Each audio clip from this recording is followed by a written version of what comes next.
یہ بات خوب یاد رکھو، کسی کو اس کے بچوں کی تربیت پر الزام مت دو۔ اگر تم دیکھو کہ اس کے بچے اس کی طرح نہیں ہیں تو اس پر ہنسو مت اور نہ اس کی غیبت کرو۔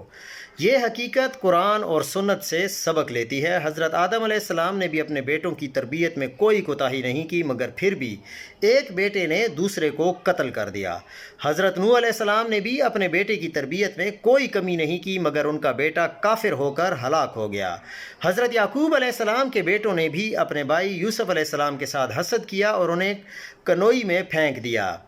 اور اصل حقیقت یہ ہے کہ لا تہدی من احبس ولکن اللہ یہدی من یشاء، یعنی تم جسے چاہو ہدایت نہیں دے سکتے، ہدایت دینے کا اختیار صرف اللہ کے پاس ہے۔ اگر اللہ نے تمہیں نیک اور صالح اولاد عطا کی ہے تو اس کا شکر ادا کرو، یہ تمہاری تربیت کا نتیجہ نہیں بلکہ اللہ کا فضل ہے۔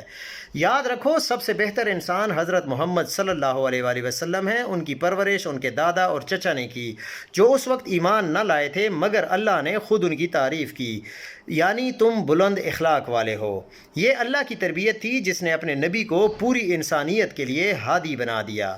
لہٰذا اپنے بچے کی نیکی کو اپنا کمال مت سمجھو، یہ اللہ کی توفیق ہے، اور اگر تمہارا بچہ تمہاری محنت کے باوجود گمراہ ہے تو خود کو علامت مت کرو، بس دعا کرتے رہو، کیونکہ ہدایت اللہ کے ہاتھ میں ہے اور وہ اسے دیتا ہے جسے وہ چاہتا ہے۔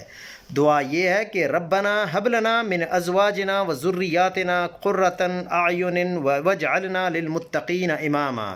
اس پر آپ کو شکر ادا کرنا چاہیے۔